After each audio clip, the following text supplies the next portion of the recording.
I have one question for you right now. What are you gonna do with this moment? What are you gonna do with this one life that has been given to you? I do know this. I know that you cannot change the past or the path that got you here. So apparently the only way to get here today is to have what happened to you happen. And so since you can't change the past, the reality is, so what do you want your life to look like? Ready for this? From now on. Because just let this sink in. From now on, here's the truth. That's all you have. What do you want your from now on life to look like? And the only person that gets to determine like that from now on life, what that looks like, is you. What are you gonna do with this one life that you've been given? And if your life ended right now and you look back over the life that you've been given, is that the life you wanna look back on and say, that's my life? Or do you want something to change? What happens when I decide for myself that I'm gonna do something different? I'm gonna have setbacks, I know. But if I'm feeling bad, that doesn't mean I'm doing bad. That doesn't mean I am bad. That doesn't mean that I can't still take some action. Because yeah, nothing changes and nothing changes, man.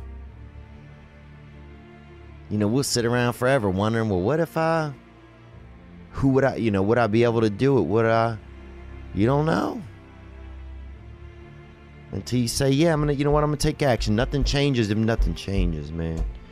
And I'm not preaching at you. I'm just, I just want to remind you, because I've spent a lot of time in my life sitting around wanting things to change, and not being able to make them change, and not thinking I could.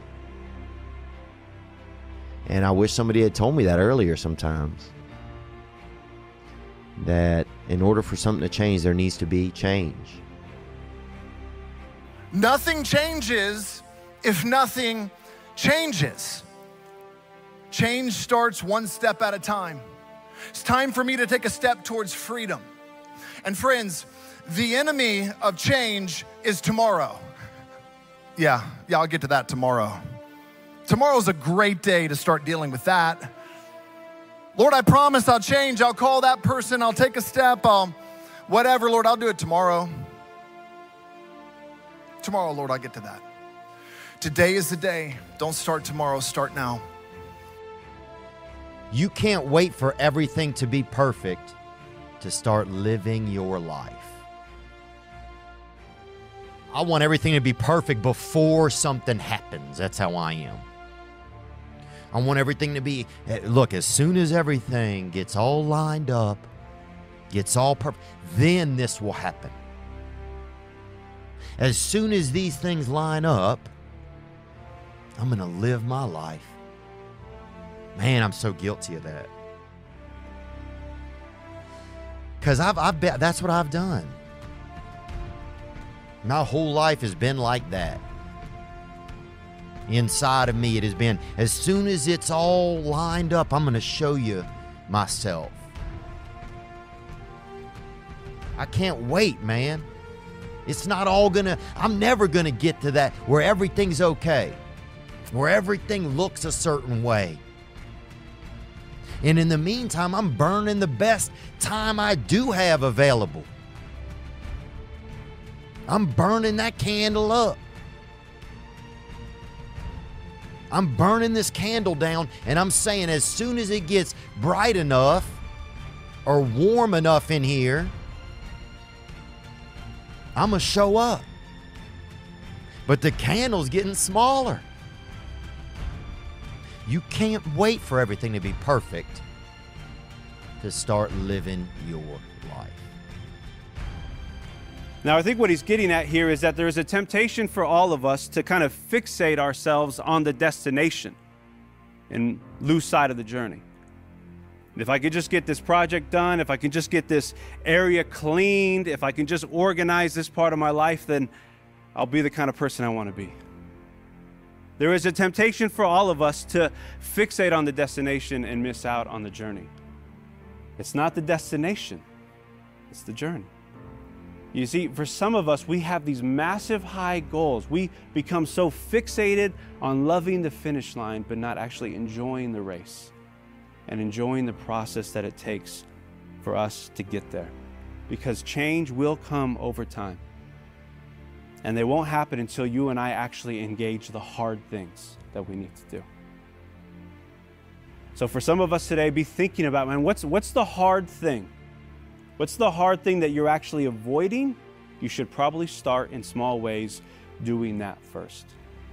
That can become the first shift that you do. Some of us have big goals, big desires, big changes we want to make. Start with something small. Consider what is the next step, because honestly, the first step is always the hardest step. So take the first step in a small but real kind of way. Don't be afraid to be a beginner. That's the number one reason I think so many people never change. But let me just say this. We are not saved because of what we know. We are saved because of who we know. We're terrible at resolutions because we want to make massive leaps toward change instead of small, consistent steps. But then what happens is the amount of change I commit to is so overwhelming that I just quit. Well, if you've been there, you know that's where you get like really, really stuck. And if you're not careful, that feeling that like you're just not the kind of person you thought you'd be by now, it can become so defeating that you start to think about quitting. Jesus never expected, go read the book. He never commanded that you need to change overnight. He commanded that you go on a journey with him. Like Jesus knows that your journey will take time, and he knows that you'll walk a lot of rough road. All that he's asking is that when you fall down, will you let him pick you back up? And then he's asking that you put one foot in front of the other. Just keep walking with him, small step after small step. Here's a metaphor for what I'm talking about. It's kind of like when I taught my kids to ride their bikes, okay? It's like I never got furious when they fell over, never, right? Because I know they're learning, right? And I know it's not intuitive yet. And I know they're gonna be awkward at first and for a long while. And so I don't get mad when they fall over. I'm just proud that they're out there and giving it a go. And in fact, I definitely feel pride, like those moments where you let go of the back of the seat and they actually ride for a few feet. But I think I feel more proud whenever they bit it and they really bang up their knee, but then they brush themselves off and they get back on the bike. All right? And so why do we think that our perfect Father, God, would ever look at you and go, you know what? If you really were a good son of mine, or if you really were a good daughter of mine, you would be cleaned up by now. It sounds ridiculous when I say it out loud, but a lot of us are living our spiritual lives that way. With this like needless weight of guilt and shame on our shoulders, constantly disappointed in ourselves because we've convinced ourselves that we're constantly disappointing Jesus, but it's just not true. You do not clean yourself up to come to Jesus. You come as you are. Let me ask you a question. You have to get cleaned up to go take a shower. So no, you get in the shower and that cleans you up. Same with Jesus.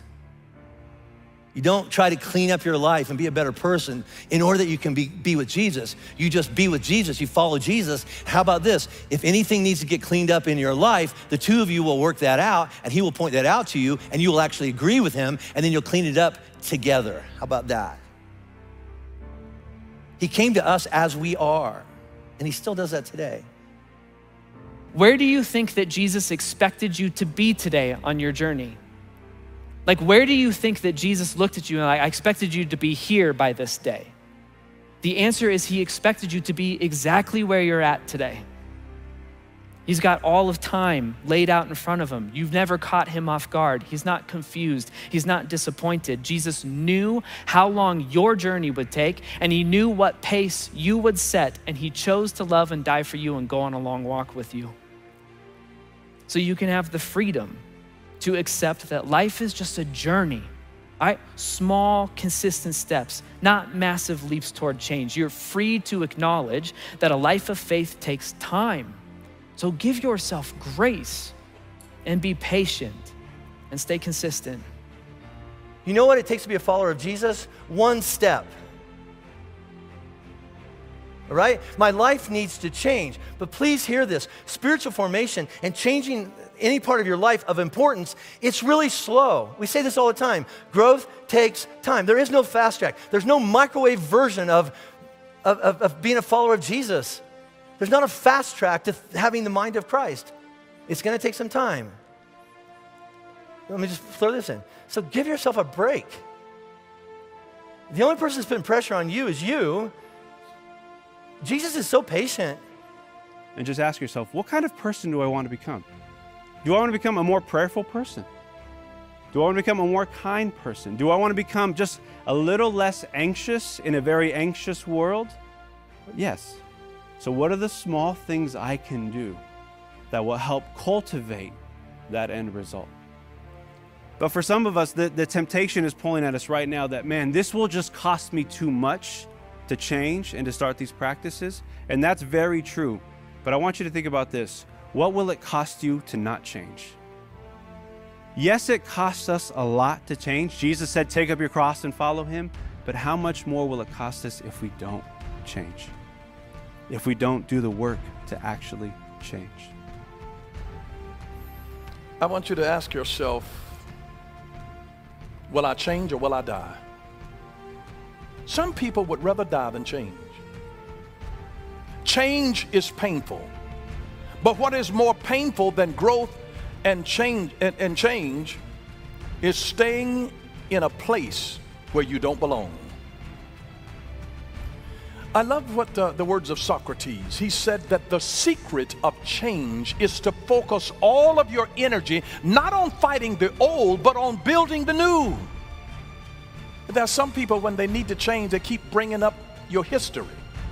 It's not about your history and what you did back there. It's about building the new. We've all made mistakes. God doesn't want to dwell on your mistakes and your failure. That's not what God is into, to try to make you feel guilty and unworthy and trashy and all of that. God's energy is not spent on your past. God says, I have a future for you. I'm building something ahead of you that is going to be greater than what you are. A woman by the name of Jocelyn Murray, she says, it is not triumph which defines a man, but tragedy. Not triumph, not when you're on top of the mountain, but it's how you handle your valleys. She says, triumph always brings out the best in men, but tragedy shows men what they are made of. And so sometimes when you go through difficulty and through hard times, it begins to show you what you are made of. God is saying, you know, I've got something so much greater for you in the future. May I say this to you? God is not, he is concerned with who you are becoming, not who you have been. Why would God waste his time on who you have been? What all you have done wrong in the past? God is concerned with who you are becoming, not who you have been. God sees the best in you. He sees your future. He sees a successful person that has triumphed over something, not locking you in the identity of your past. All we have is from this point on. What's the point of rethinking your past? Unless you want to learn from it, but there's no need to really rehash it, okay? So all we have is from this point on, and the choice and the decision is, what am I going to do now? What do you want your from now on life to look like?